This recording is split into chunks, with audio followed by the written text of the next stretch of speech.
Bom, então vamos dar início à nossa live desta terça-feira, né, como programado. Essa live faz parte de uma sequência de 6 edições que faremos, onde pretendemos trazer uma mensagem de oportunidades, né, uma mensagem positiva de oportunidades que teremos no pós-pandemia, né? Mas para que a gente chegue no pós-pandemia com força e energia para aproveitarmos essas oportunidades, é necessário que nós agora já nos preparemos para isso, né? E que a gente realmente chegue no momento adequado com a estratégia, com uma nova estratégia, né, desenhada dentro desse cenário que nós estamos vivendo atualmente, que implica no repaginar o negócio, no repivotar a sua forma de gestão, enfim, na forma de comunicação com o seu público, com os seus clientes, com os seus fornecedores, né? Porque já comentamos aqui nas lives anteriores também, uma coisa é certa, nós estamos num turning point, nós estamos num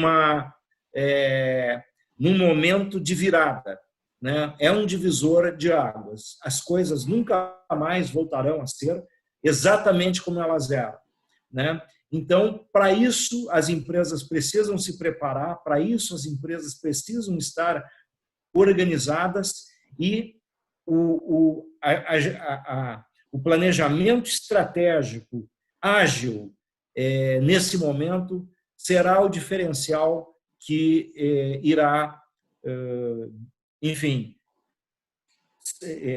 resultar no sucesso ou no insucesso das organizações. Hoje nós vamos ter um tema bastante interessante aqui, é o tema de mercados internacionais, porque o mundo nunca esteve tão conectado, né? Haja vista aí que um problema num país parou o mundo, né? Então, esse é o maior exemplo de globalização que a gente pode presenciar atualmente, né? E então nós temos que enxergar os mercados também de uma forma global, né? E para isso nós temos que conhecer, né, enfim, essas idiosincrasias, né, esses elementos, esses indicadores que fazem parte de cada um desses mercados. Então, vou passar agora para o Paulo Guerra, né, para ele dar continuidade. Perfeito, então.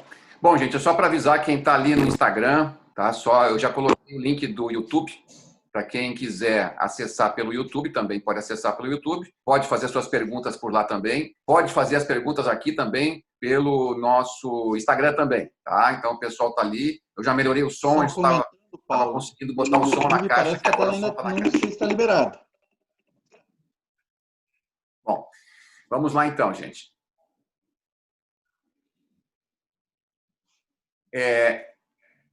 Nós, na verdade, o que nós precisamos, né? Nós precisamos entender que esse momento de mercado, né, é um momento ainda de expectativa. A gente está analisando o que está acontecendo no mundo, né? E a gente já comentou na live da semana passada de diversas oportunidades que nós hoje temos, né?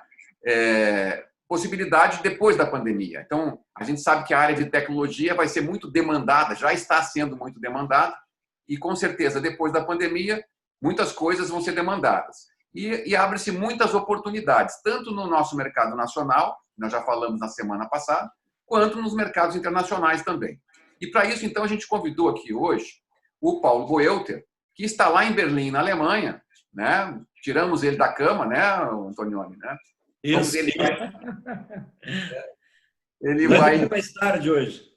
Exatamente. Então ele vai entrar com a gente aqui e vai permitir então que a gente possa então aí trocar uma ideia com ele, vai falar um pouquinho não só da questão da pós-pandemia, mas também um contexto geral da internacionalização, né? Porque muitas empresas elas pensam que fazem internacionalização, mas não fazem. Então, ele vai falar um pouquinho disso, o que é internacionalizar, quais são as oportunidades que tem hoje no mundo, especialmente na Europa, onde ele está, né? Na Alemanha, e como isso pode, então, depois de passar dessa fase, que é a fase mais crítica, né? Que é a fase que nós estamos vivendo atualmente, como é que isso pode, então, ter oportunidades para aquelas pessoas que querem investir aí no mercado internacional, tá bom?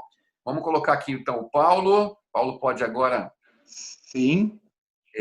Tudo certo? Fernando, me escutando? Vamos lá, tá aí o Paulo. Bom dia, pessoal. Então, boa tarde para vocês aí no Brasil. Aqui na Alemanha já são 23 horas, 11 horas e 10 da noite, mas a gente está acostumado a trabalhar com o Brasil. Então, gostaria inicialmente de agradecer o convite, conversar com vocês aí, e vamos ver, eu acho que vamos ter um bate-papo bem divertido e informativo sobre questões de internacionalização do mercado internacional.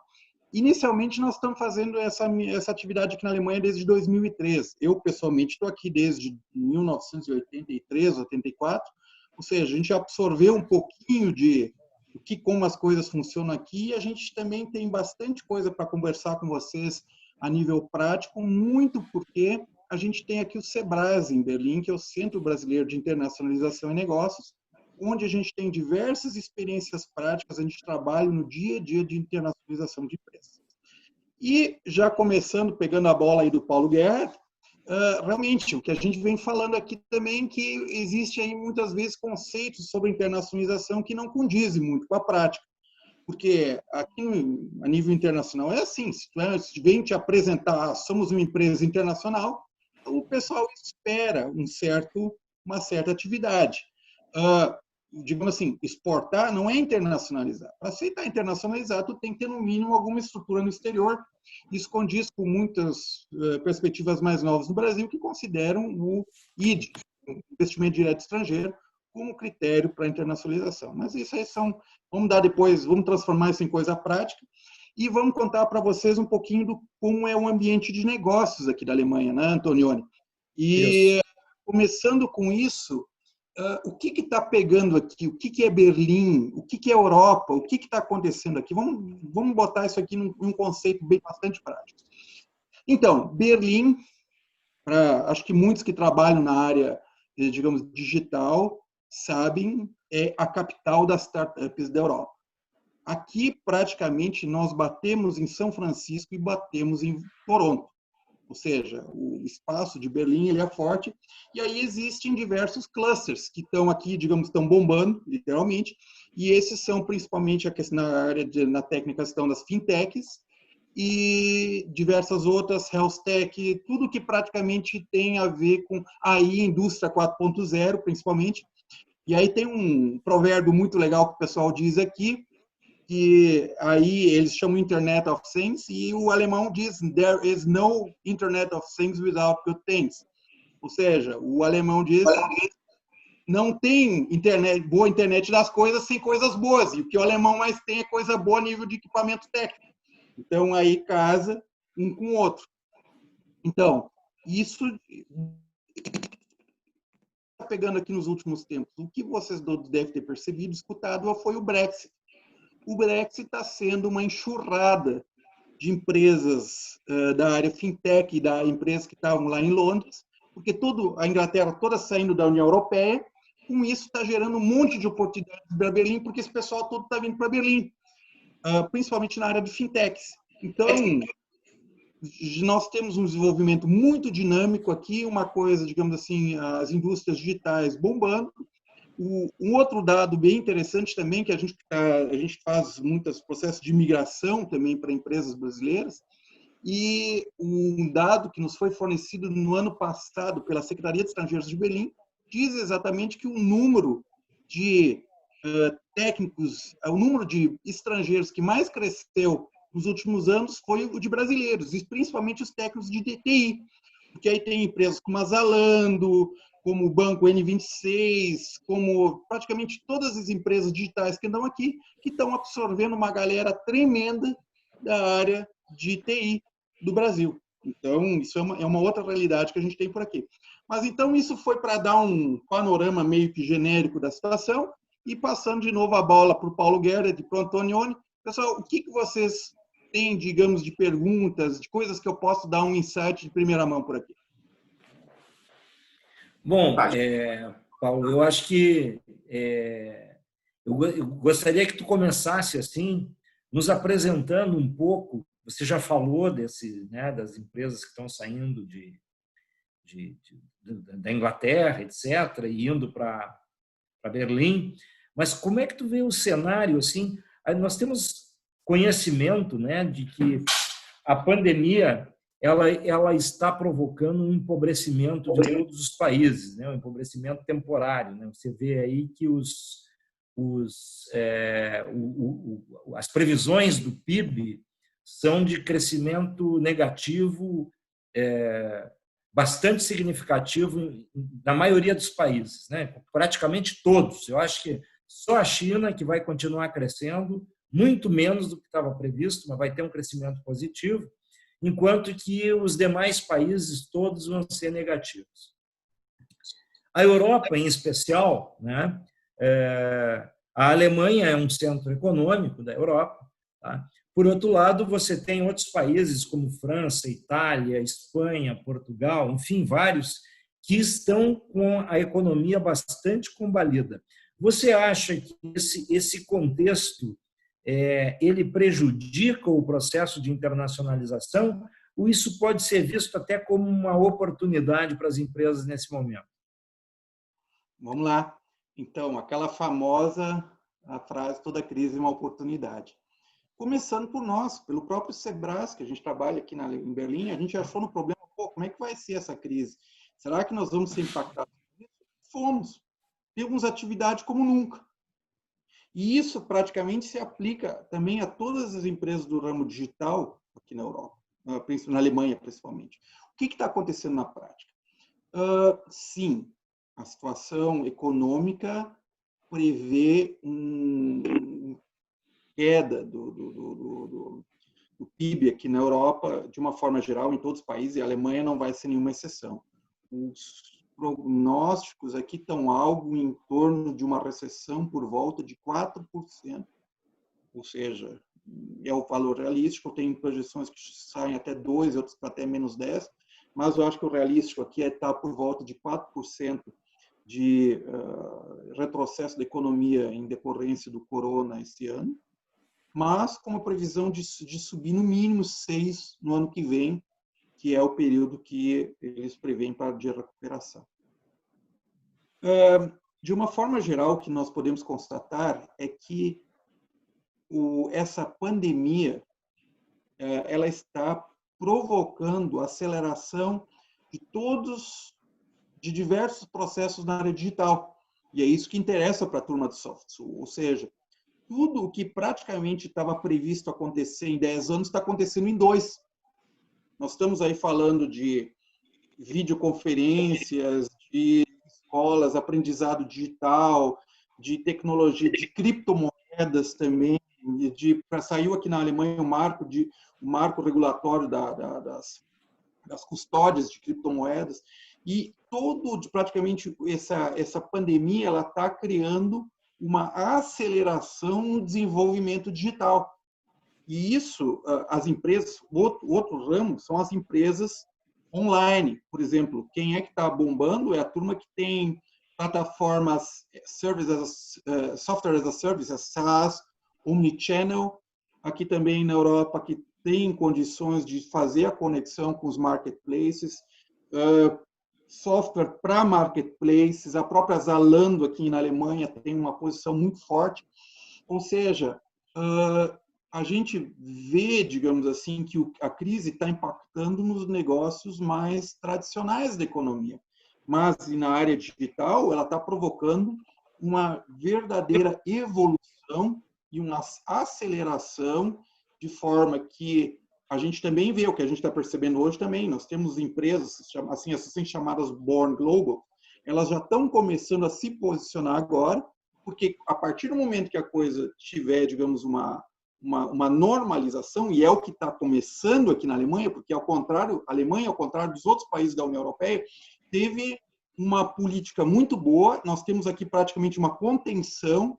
Nós não temos situações como na Itália, como na Espanha, graças a Deus, até na própria França, que é do lado, mas o federalismo na Alemanha é um dos fatores que organizou reações muito rápidas e, com isso, uma contenção. Nós não temos situações graves nos hospitais alemães, mas, e isso praticamente, com isso, a economia alemã se mantém robusta, as empresas estão operantes. O que fechou, que a gente constatou, foi comércio de rua nessa fase de shutdown, mas que está abrindo agora, paulatinamente também, porque continua fechada a gastronomia. Mas isso, vocês estão vendo que são coisas tradicionais. Os mercados digitais estão literalmente bombando. Quem tinha aqui estava instalado, estava recebendo, digamos assim, com material em armazém aqui de fulfillment, conseguiu despachar diretamente. Isso, digamos assim, de uma forma, estão fazendo ótimos negócios aqui. Ou seja, a pandemia, de uma certa forma, ela gera diversos impactos na sociedade, de diversas naturezas, mas para a área digital ela está sendo um catalisador e um acelerador de desenvolvimentos, e principalmente para empresas na área de TI. E aí nos diversos clusters. Inclusive, né, Buelter, na questão da saúde, né? Eu não sei como é que é aí na Alemanha, mas aqui no Brasil, até bem recentemente, se falava muito na telemedicina, mas não tinha nada regulamentado, então nada era possível fazer. De repente, a pandemia, ela acelerou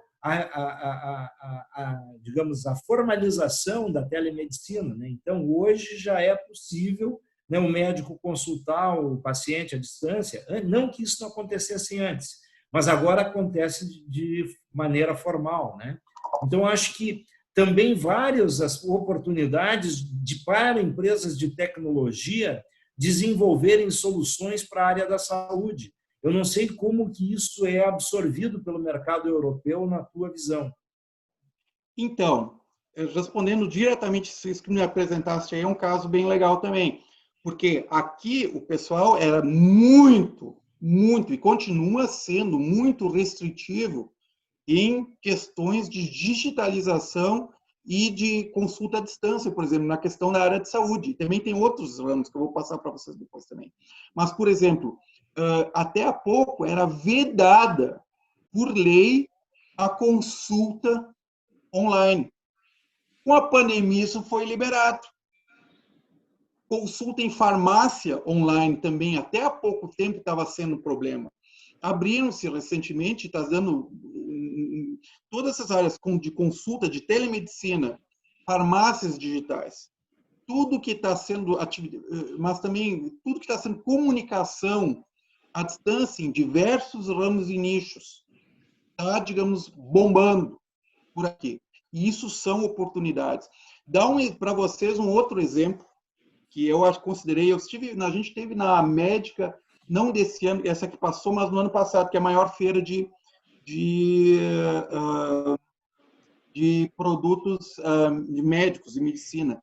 E tinham lá empresas, inclusive, se eu não me engano, era uma empresa gaúcha até, que tinha um sistema de rastreamento de macas ou de camas, leitos, nos hospitais, para otimização dos leitos. Isso são coisas que estão faltando aqui, porque o pessoal era muito ainda da planilha de papel. O pessoal é muito atrás com a digitalização aqui na Europa, porque eles temem perda de dados, invasão, com certa razão também. Mas, por exemplo, dando outro exemplo a vocês, não existe, como no Brasil, fórum digital. Consulta de processo aqui na Alemanha ainda é tudo pasta. O advogado tem que desarquivar uma pasta no tribunal, receber a pasta, levar para o escritório, passar na copiadora e voltar. Não existe o que tem. O Brasil é muito mais avançado, muitas vezes, em questões de e-government, em questões de bancárias também. Aí eu vejo também uma grande oportunidade para pessoal que tem software na área bancária, que entra nas fintechs aqui para a Alemanha. O problema é que o brasileiro muitas vezes não acredita no próprio taco e diz, porque lá fora tudo é melhor. Não, não é. O pessoal aqui cozinha com a melhor água, ou seja, todo mundo cozinha com água. Ou seja, com isso, o que eu quero dizer com isso? Existem, sim, oportunidades para as empresas brasileiras se estabelecerem, internacionalizarem, entrar nos mercados aqui. Só que tem que ser uma coisa bem organizada. E aí vem um outro conceito que eu desenvolvi num artigo que eu publiquei recentemente. Hoje, todo mundo tem condição de se internacionalizar, só não internacionaliza que não quer. Por quê? Porque os problemas que ocorrem na internacionalização são problemas decorrentes do desenvolvimento e da saúde financeira da empresa no Brasil. Ou seja, a empresa sólida do Brasil tem condições de botar o pé aqui para fora também. A questão é se ela quer e se existe esse comprometimento, uma vez que o mercado brasileiro é muito grande e aí absorve muito da capacidade da empresa no Brasil. Respondida essa área, Antonioni? Perfeito. Perfeito. Eu acho que seria interessante agora passar para o Gerhard, né? Para ele fazer a pergunta aí também. Perfeito, vamos lá. Nós identificamos uma série de oportunidades com essa questão da pandemia para as empresas de tecnologias, como a gente já comentou algumas aqui na área de saúde. Eu vejo também muita oportunidade na área de entretenimento, né? Porque o entretenimento ele não vai mais ser como era antes, ou seja, como é que a gente vai ter um show com aglomeração de pessoas, como é que a gente vai ter uma balada cheia de gente, como é que a gente vai ter um cinema cheio. Então, todas essas questões que envolvem o entretenimento, eles vão ter que se reinventar. Eu acho que aí entra muito fortemente a questão da realidade virtual, que estava caminhando, mas eu acho que agora, como tudo, acelerou também o passo, de uma maneira muito forte, né? Isso eu vejo que é uma das grandes oportunidades, né, dentro desse pós-momento que nós estamos vivendo. O que tu acha e o que tu colocas aí de oportunidades para as empresas brasileiras? Tem muitas empresas brasileiras que desenvolvem, né, nos polos de tecnologia aqui do Sul, Rio Grande do Sul, Santa Catarina, tem muitos polos aqui de entretenimento, desenvolvimento de softwares, enfim, e aplicativos para jogos, como também lá no Nordeste. Enfim, tem muitos polos aqui de tecnologia no Brasil que podem aproveitar essa oportunidade. Vamos lá, isso é outra área bem e muito interessante. E aí nós não estamos falando de realidade virtual só na área de games. Nós estamos, por exemplo, conversando com a turma lá de Santa Maria, do polo de indústria de defesa, porque eles também têm soluções na área virtual que podem ser interessantes aqui para a Europa. Ou seja, tudo que, digamos assim, na área de virtual, que leva à integração de ambientes de trabalho, é tudo incipiente aqui. Indústria de defesa onde é que empresas brasileiras têm ótimas oportunidades, porque eles vão ter que investir 2% do PIB. A Alemanha, acho que hoje, investe 1,3% do PIB.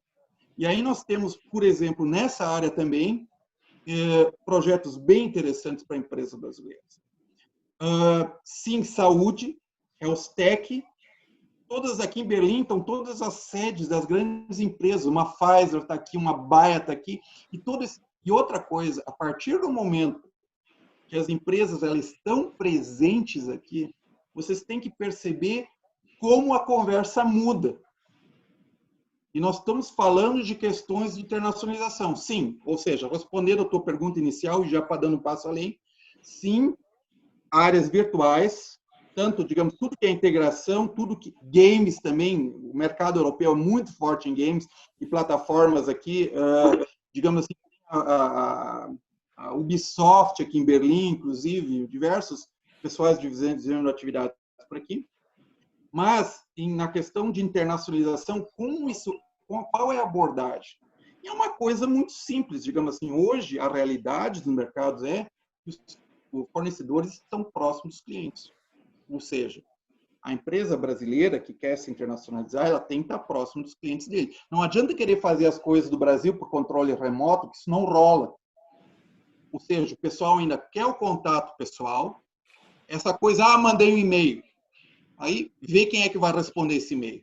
Tu precisa estar próximo do cliente. E aí, nós estamos falando de internacionalização, que é fazendo a volta aqui para o nosso coisa. Como é que isso se dá? Existe, hoje em dia, a possibilidade de ter escritórios virtuais.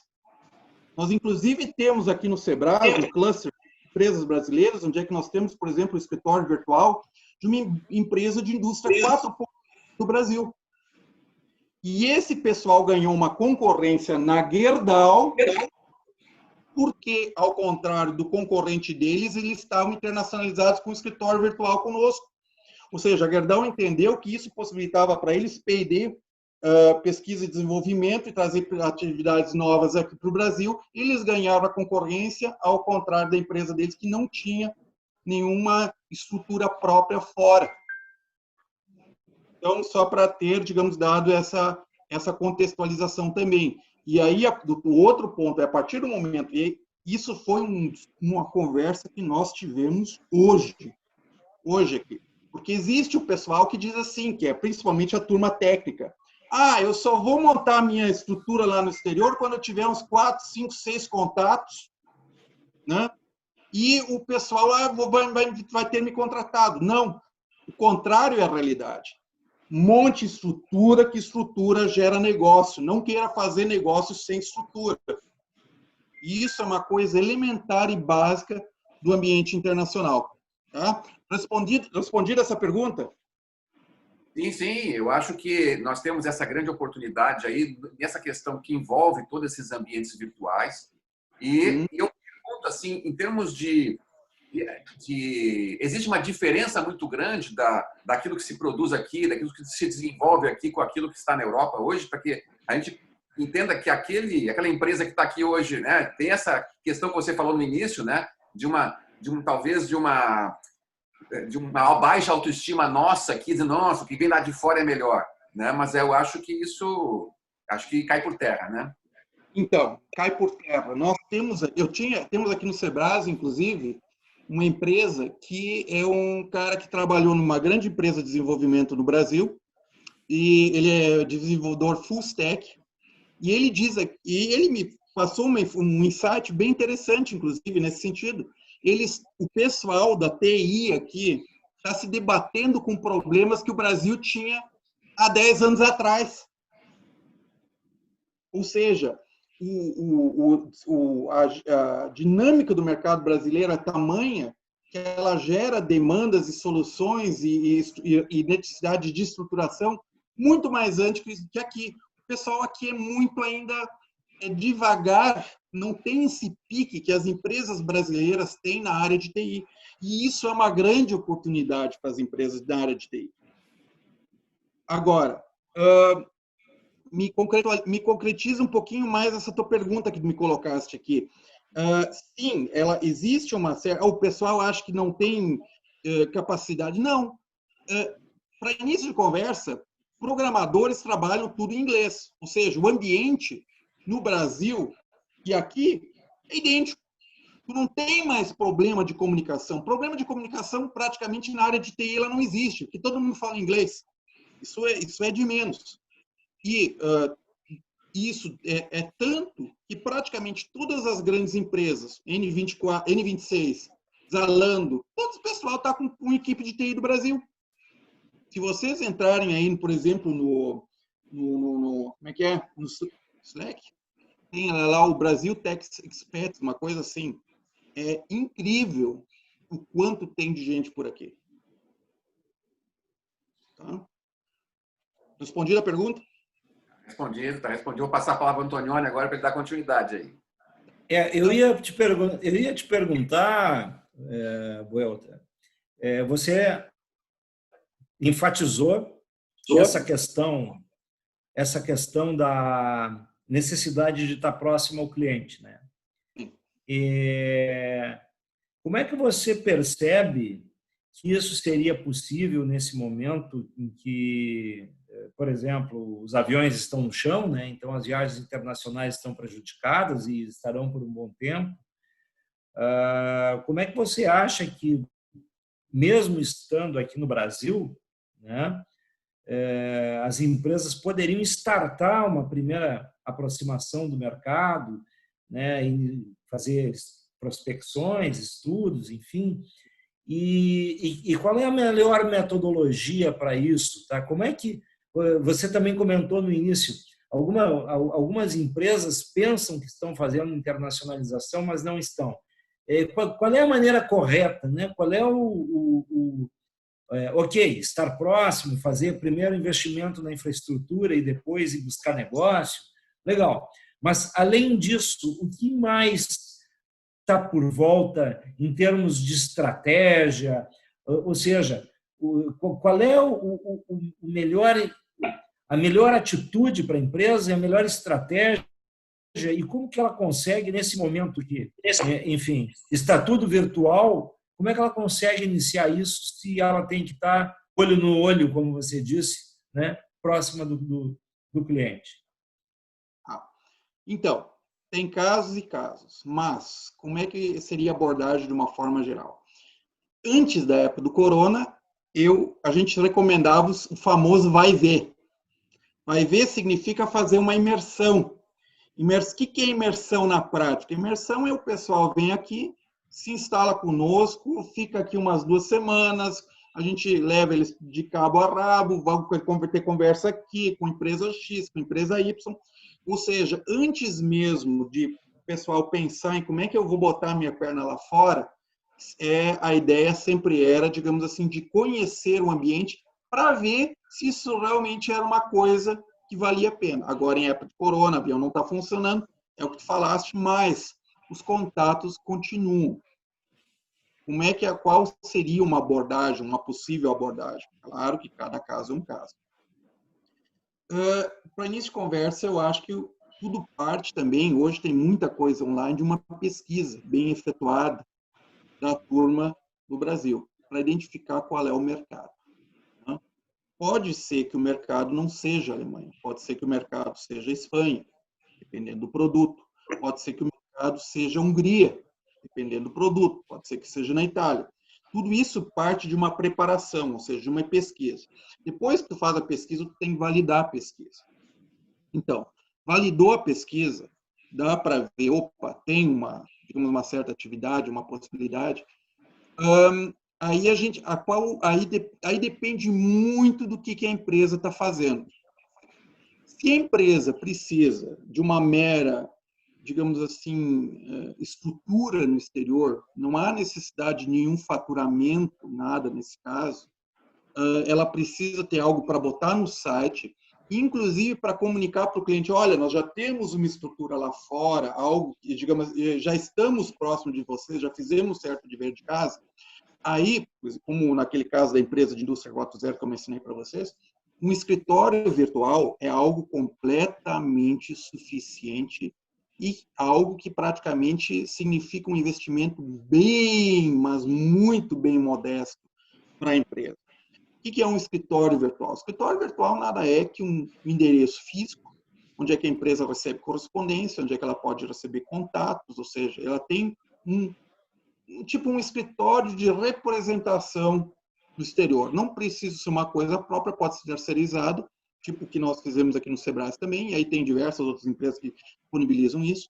Aí o escritório virtual, ele serve também como ferramenta de marketing para botar no site e dizer, quando se faz contatos com as empresas também, dizer, olha, nós já estamos próximos de vocês.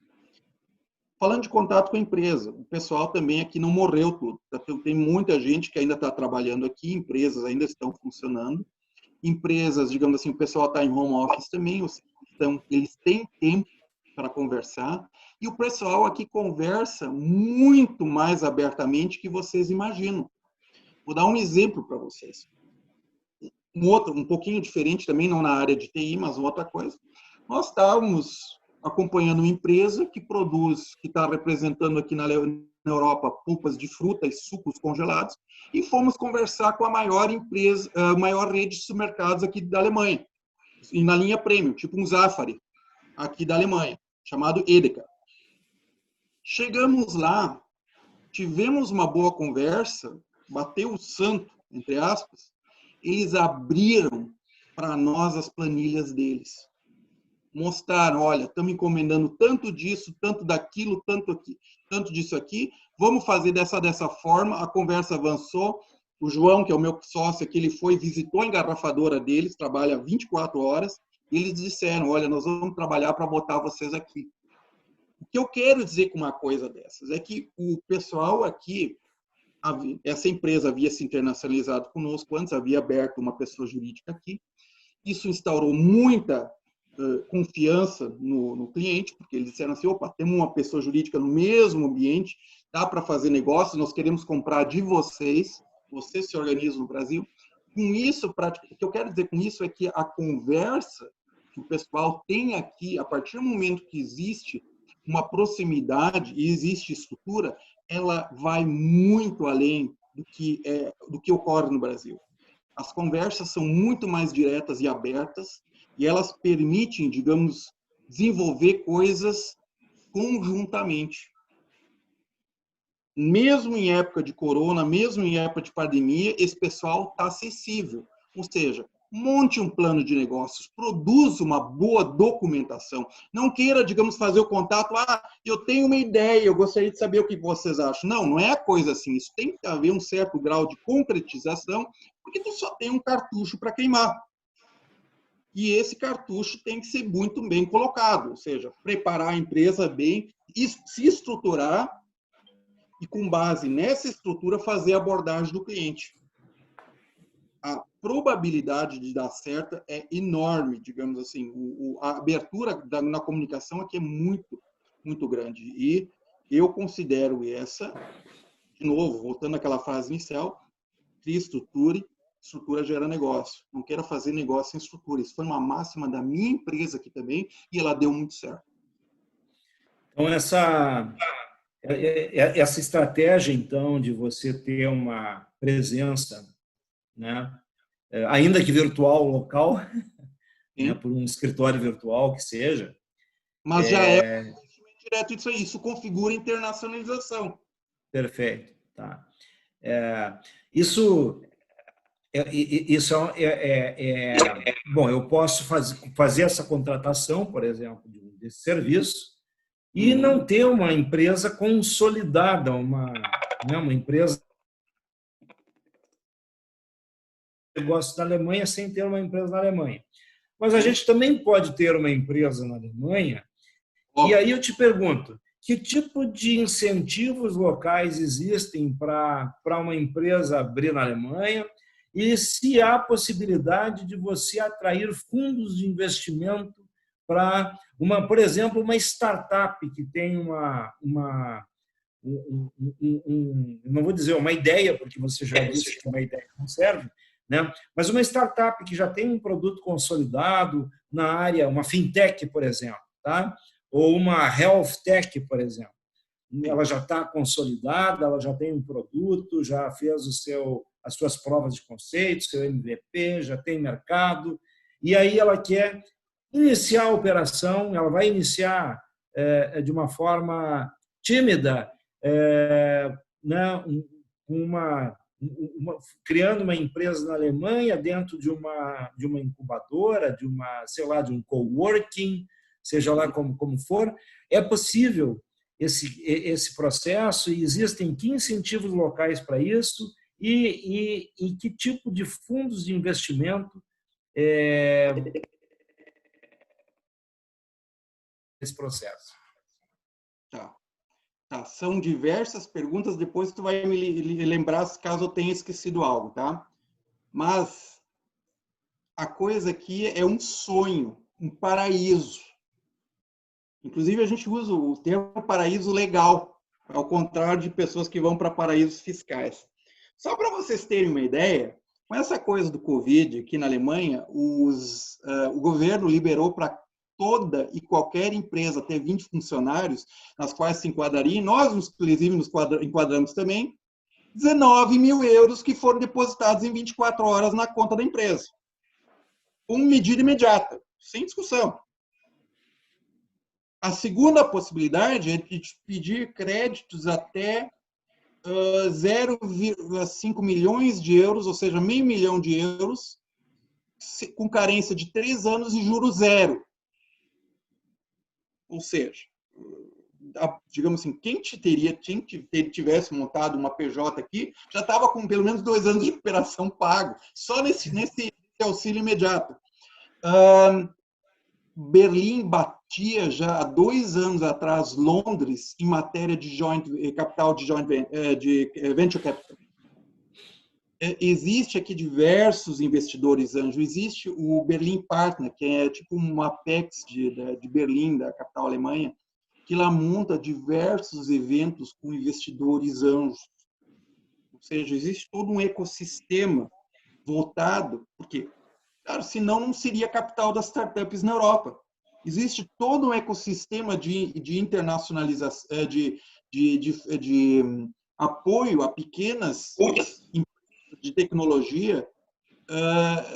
Inclusive, houve recentemente um pronunciamento do ministro da Economia dizendo que as startups ainda teriam benefícios adicionais àqueles 14 mil euros.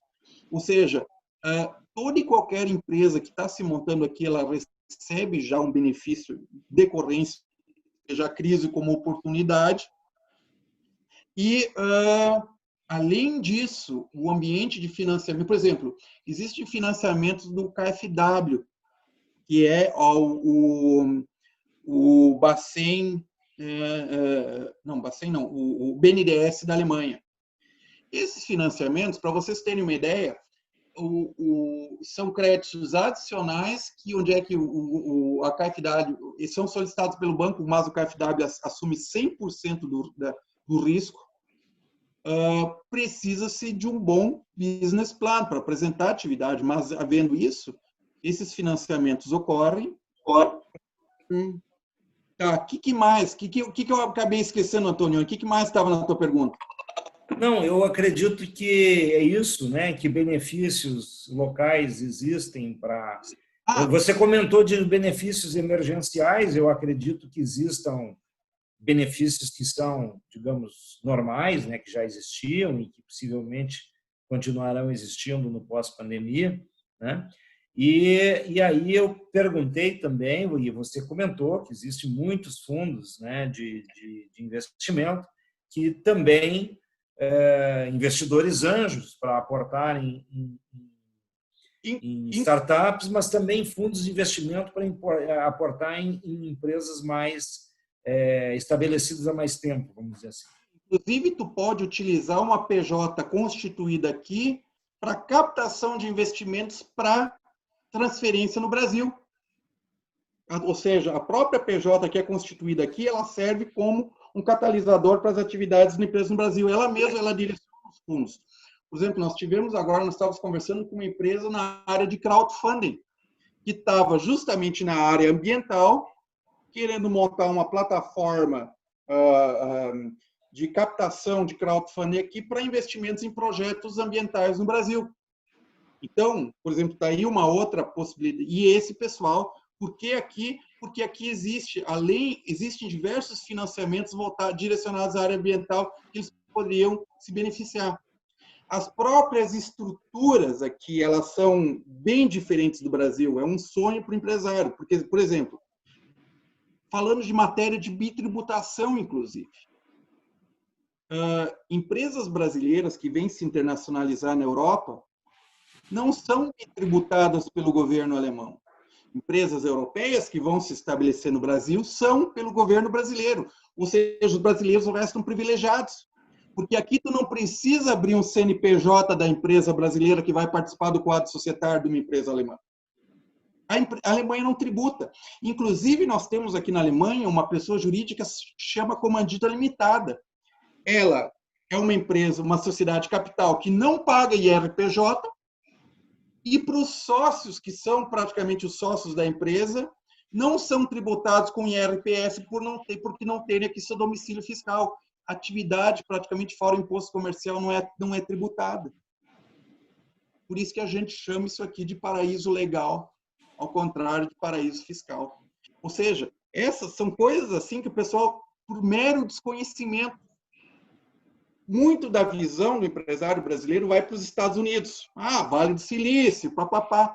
Mas quando se percebe o quanto o ambiente é favorável aqui para a internacionalização, não somente pelas oportunidades que a gente conversou, mas também pelos financiamentos.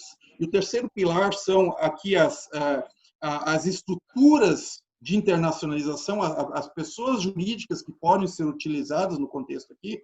Nós estamos falando de um conjunto que, digamos, a única explicação que eu tenho para que não tenham mais empresas brasileiras aqui é o desconhecimento digamos, das diversas possibilidades que existem por aqui. Legal, muito legal. Eu acho que a gente está chegando no tempo aqui, já passamos 50 minutos, né? E eu quero agradecer a participação do Paulo aí, ficando até tarde acordado, né? Daqui a pouco vai direto para a cama, né? Já quase meia-noite aí, né? E agradeço, acho que tem muito assunto ainda para a gente falar. Aqui é a série que eu perdi hoje. Ele tem muito assunto ainda para a gente abordar. Eu acho que podemos agendar uma nova oportunidade, né, Antonioni? A gente voltar a esse assunto, talvez esclarecer um pouco mais todo esse processo de internacionalização, o que tem que ser feito passo a passo, para que uma empresa possa aproveitar todas as oportunidades que existem aí na Alemanha, principalmente. Nós falamos da Alemanha muito, mas na Europa em geral. Então, eu acho que realmente nós temos aí um assunto que pode ser expandido muito mais ainda, né? E eu só queria convidar o pessoal, né? A gente está fazendo essa série de lives, agora nós teremos uma outra live na quinta-feira às 18 horas. O nosso assunto ainda vamos comunicar, mas provavelmente seja o marketing depois da pandemia, né? Um assunto legal, né? Que vamos trabalhar como é que vai ser o marketing depois da pandemia. Será que a gente vai continuar fazendo o marketing tradicional? Será que o marketing agora vai ser tudo digital? Enfim, vamos falar um pouquinho sobre isso.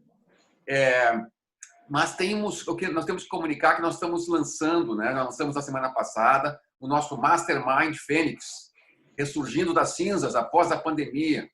Esse Mastermind é para 20 empresários, apenas 20 gestores de empresas, que querem, a partir de maio, desenvolver um planejamento para chegar lá em dezembro com uma empresa ainda saudável, lucrativa, aproveitando todas essas oportunidades que surgirão após a pandemia. Vamos trabalhar vários assuntos dentro desse nosso Mastermind. Serão 120 horas trabalhadas, todas online, 2 encontros semanais de 2 horas. E vamos trabalhar, então, com várias vertentes. Na vertente de recursos humanos, a vertente de marketing, de vendas, financeiro, mercados internacionais, enfim. Nós vamos ter várias vertentes dentro desse nosso programa e os participantes vão poder conduzir tudo isso com seus problemas e com soluções que vão ser, vamos dizer assim, levantadas por eles e pelos nossos especialistas que vão estar conduzindo esse Mastermind. Quem tiver interesse nesse nosso programa, entre em contato com a SoftSul ou pergunta aqui para nós aqui no Instagram, no YouTube, no Facebook, da SoftSul. Mais informações, são apenas 20 vagas. Então, a gente vai selecionar essas 20 vagas. Na verdade, a pessoa vai entrar em contato com a gente vai fazer uma entrevista e vamos ver se ela tem condições de participar desse nosso Mastermind, tá bom? Então, quem tiver interesse, coloca aí a sua mensagem para que a gente possa fazer o contato, tá bem? E então agradecemos aí, eu vou passar a palavra agora para o Antonioni, que faça aí os agradecimentos finais aí.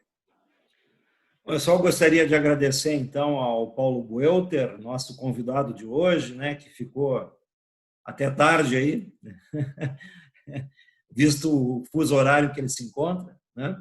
Agradecer ao Paulo Guerra, né, que também estruturou toda essa parte aí da técnica e é nosso parceiro no Mastermind Fênix.